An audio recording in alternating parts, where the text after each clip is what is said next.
దేవా!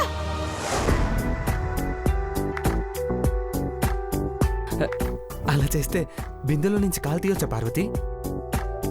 రావచ్చు పెద్దబాబు గారు. ఇట్టాగా ఉంటే మీ పళ్ళన్నీ ఆగిపోతాయి. మీ పక్కనుంటే చాలా సంతోషంగా ఉంది. మీ పక్కన కూర్చొని సత్యనారాయణ స్వామి పూజ చేసే అదృష్టం దక్కినాది. కానీ ఇట్ట ప్రమాదం జరిగి పక్కనుండరాదు పెద్దబాబు గారు. జీవితాంతం పక్కనుండేలా, మీ నీడలోనే ఉండేలా భగవంతుడు ఆశీర్వదించాలి. దేవా! దేవా!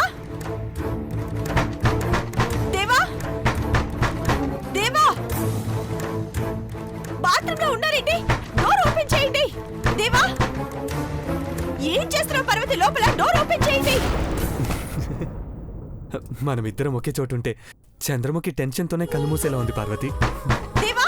తల పిరుకుట్టేలా ఉంది పెద్దబాబు గారు. అది అసలే రాక్షసి. ఉండండి, తీస్తాను. పార్వతి, కలవరమే కలిగించే వరమెందుగనో మరిమతికి, తన కొరకే ఊహలలో మరుగెందుగనో పెరిగి, ఇది వరకెరుగని కలయిదని, ఇది ఇరువురి మనసుల కలయికని. ఏం వినపడట్లేదండి? అయ్యో అయ్యో! వరకెరుగని కలయిదని, ఇది ఇరువురి మనసుల కలయికని.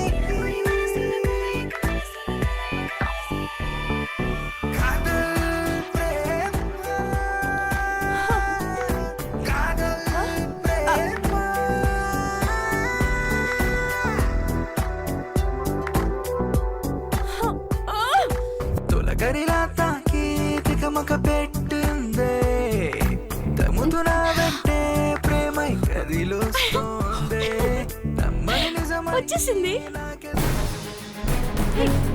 ఏమైంది? అయ్యో, మాటలు కూడా వినపడట్లేదు. ఏమైంది? సైలెంట్ అయిపోయారేంటి? దేవా! దేవా! దేవా!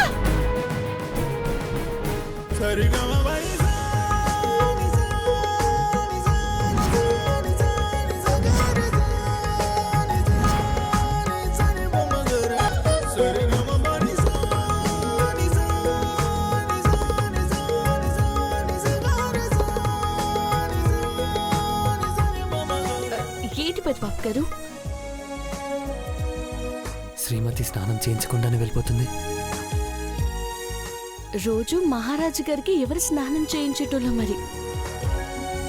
కానీ ఈరోజు నువ్వే స్నానం చేయించాలి. అయ్యో, బయట రాక్షసి గుండెలు బాదుకుంటుంది.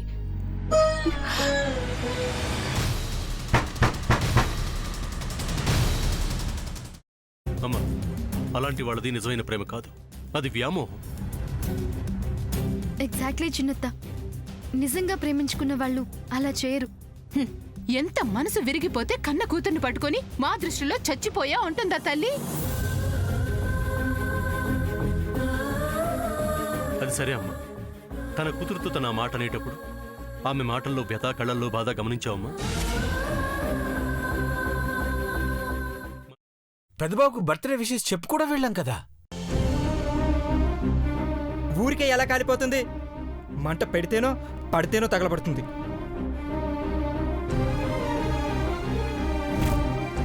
కరెక్ట్ చిన్నబాబు. నీకొచ్చినట్టే నాకు డౌట్ వచ్చింది. పార్వతే షర్టును తగలబెట్టిందనుకుంటా.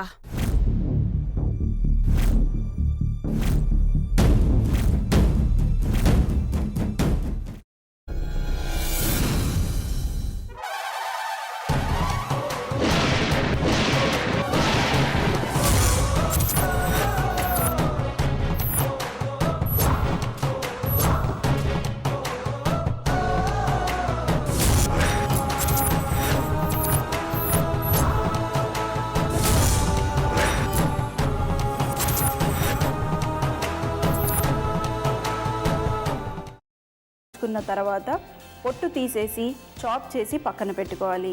ఒక ప్యాన్లో కొద్దిగా నూనె వేడి చేసి అందులో ఆవాలు, మినప్పప్పు, శనగపప్పు, కరివేపాకు, సన్నగా తరిగి పెట్టుకున్న ఉల్లిపాయలు వేసుకుని 1 నిమిషం పాటు వేయించుకోవాలి. ఆ తర్వాత కాల్చి కట్ చేసి పెట్టుకున్న వంకాయని కూడా అందులో వేసుకుని బాగా మిక్స్ చేసి బౌల్లోకి ట్రాన్స్ఫర్ చేసుకుని అందులో తగినంత చిక్కటి పెరుగు లేదా పల్చటి పెరుగు వేసుకుని మిక్స్ చేసి అన్నంతో కానివ్వండి, చపాతీతో కానివ్వండి సర్వ్ చేసినా చాలా బాగుంటుంది.